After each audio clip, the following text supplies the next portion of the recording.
Please all pray for my mom's recovery. She had a major surgery. I really need your prayers and thanks to those who prayed for her. I promise that when she is fully recovered, I will upload the episodes very quickly. Looking, and Sang Cheol's face was extremely serious. His eyes even showed a hint of anger, and he said, "That guy, it's him." Ma Kyung-rok inquired, "Who? Someone you know?" And Sang Cheol replied, "Yes, it's Hwang Yong-min." Hearing that name, Ma Kyung-rok's expression also hardened. He hadn't seen him before, but he knew the name well from Sang Cheol's stories, and he inquired, "The punk who attacked you and Seo actor in the second round?" And Sang Cheol replied, "Yes." Ma Kyung-rok inquired, "Are you sure? Wasn't he supposed to be dead?" He replied, "According to Seo Arin, yes." The prophet also confirmed it. Ma Kyung-rok inquired, "Then, as you mentioned before, is he an undead?" And Sang Cheol said, "That's how it appears." Ma Kyung-rok had heard of Seo Arin encountering Hwang Yong-min, and that there was a job capable of reviving corpses, and he said to himself,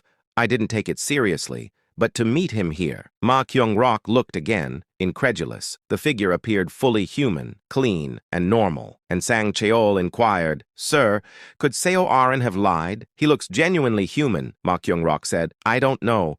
What's certain is, he's not here just to talk." Then Ma Kyung-rok drew his sword, dripped in dark aura. Hwang Yong-min, standing silently, looked at them with a malicious glare and raised his fist. Ma Kyung-rok said, "Fighting with his bare hands? He must be underestimating us." With a slight laugh, Ma Kyung-rok decided to kill him and take his points. Undead or zombie, what mattered was, he appeared as an enemy. His thoughts were brief, his actions swift, and he said, "Now's the time to strike first." The dark aura surrounding his sword transformed into a giant snaky and lunged forward. If caught by that dark snake, Hwang Yong-min would be drained of his life force to fuel Ma Kyung-rok's dark magic. But Hwang Yong-min was quicker than expected. Dodging the aura like a trained boxer, he closed the distance rapidly. But Ma Kyung-rok was also closing in on him. As he raised his sword above his head, the dark aura retracted to envelop the blade. And he said, "Destructive slash." The level 40 skill of the Dark Knight came crashing down towards Hwang Yong-min.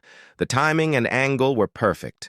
It seemed like his head would split open. That's what Ma Kyung-rok thought, until Ryu narrowly dodged the skill. The explosion was louder than anything heard in the forest before, and the spot where Ryu was standing looked like a meteor had struck it. Ma Kyung-rok said to himself, "Damn it. I poured a third of my dark magic into that. Lucky bastard." But there was no time to curse, as Ryu's fist was already inches away. At that moment, dark aura instantly wrapped around Ma Kyung-rok, forming a protective barrier. It was weaker against magical damage, but boasted top-tier defense against physical damage, or so he thought, until Ryu's punch landed. With a cracking sound, Ma Kyung-rok was sent flying. He quickly regained his stance but felt intense pain in his ribs, and he said to himself, "Damn, my dark armor that withstood a minotaur's blow." And he inquired, "Is he really just an undead? How strong is he?" The damage was shocking for an undead. He looked like an ordinary human. Enraged at Ma Kyung-rok's injury, and Sang Cheol charged, swinging his sword, and he shouted, "You bastard!" But despite his ferocity, he didn't even graze Ryu. Instead, he took a punch to the face, stumbling. Then he said, "Sir, get behind me. I'll protect you." Activating the shield skill, Knight's Protection created a wide barrier centered around the shield. He added, "It slows my movements, but protects against 80% of physical damage. Stay behind me, sir, and you'll be safe." At that moment, Ryu, who had closed the distance, struck. The barrier, which had never failed, wavered from a single punch. With the second and third strikes, and Sang Cheol spat blood. The punches penetrated the barrier and damaged him directly. Seeing his comrade suffering, Ma Kyung-rok took advantage of the opening to counterattack.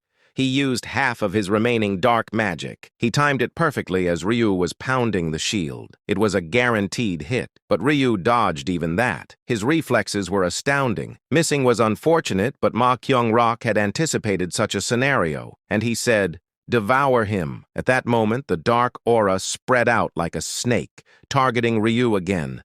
The timing was impeccable, and Ryu couldn't avoid it. He was caught. Now it was time to drain his life force. But an unbelievable scene unfolded.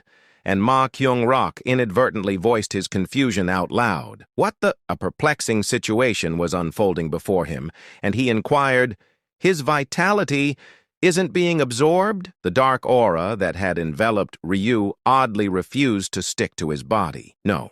It seemed incapable of sticking. It was as if an invisible barrier was blocking it, keeping it at a distance. Ma Kyung-rok asked himself, what's going on? Is he immune to the dark aura? No matter how much he commanded it, the aura couldn't envelop Ryu. It couldn't drain his life force. Instead, it recoiled with every step Ryu took, retreating reluctantly. Ma Kyung-rok could only be baffled. He had never encountered a target the dark aura couldn't affect, and he asked himself, could it be because he's undead, with no life to drain? The thought crossed his mind that it might be because Huang was already dead. Then he cursed inwardly, saying, damn it, an opponent immune to dark aura. At that moment, a look of frustration spread across Ma Kyung-rok's face. His foolproof plan failed, leaving him at a loss. In an instant, the distance between them closed, as if space itself had folded. Ryu, who had suddenly approached to within inches, threw a straight punch. The moment Ma Kyung-rok was hit on the chin,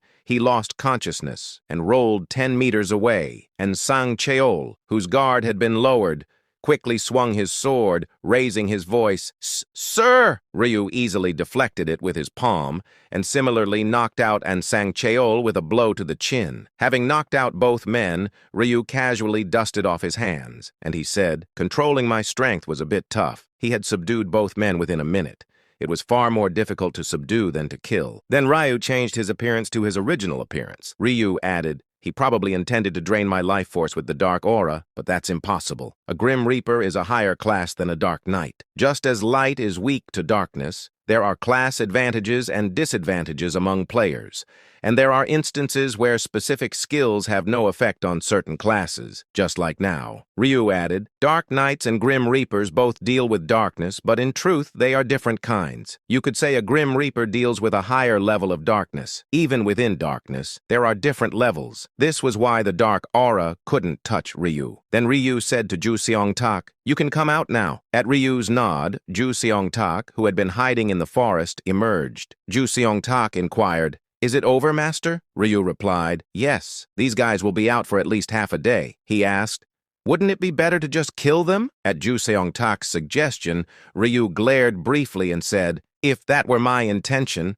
I'd have killed them right away instead of knocking them out. Ju Seong-tak apologized. I'm sorry, I didn't think straight. Ryu said to himself, these guys were willing to kill innocent people for points. They deserve to die, but they still have some use.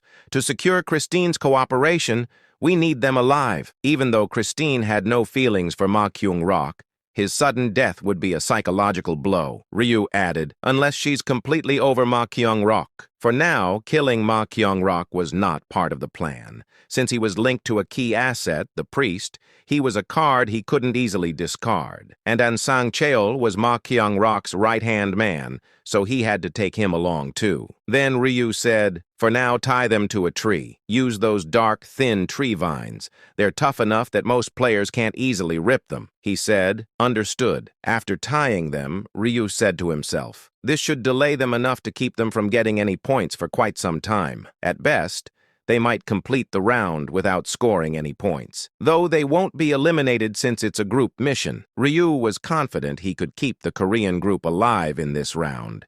He had a last-minute turnaround and a farsight skill to ensure it. Ryu added, if everything goes according to plan, there's no way we'll lose. First place in the whole zone is practically guaranteed. With the business in the forest concluded, there would be no massacre by Ma Kyung-rok, who was supposed to kill 1,000 people and earn the title of Butcher. Ryu said, one tragedy has been averted. Now I need to stop another. With clairvoyance, he looked at Christine. The forces of the Despair Church were almost all gathered, and a storm seemed imminent, as if the calm before the storm was about to break. Ryu said, I need to hurry. I can't let Christine die. Then Ryu quickened his pace with Ju Seong-tak, leaving Ma Kyung-rok and Sang Cheol behind in the forest. On the other hand, Douglas counted the bustling heads of people. And he said, 101 in total. Everyone's here. They were all followers who had come to see the only saintess and priestess. Douglas said to himself, in reality, they're just leeches trying to cling to her. He kept a smile despite his disdain for his companions. As a paladin favored by the priestess since the second round, he couldn't afford to show his true feelings. He said to himself, I mustn't reveal my true nature until the saintess is dead. Douglas didn't know why the Church of Despair wanted to kill Christine, but Douglas had abandoned the saintess for the Church of Despair. The reason for his betrayal was simple. The Church of Despair offers more benefits. Please don't forget to pray for my mother's recovery.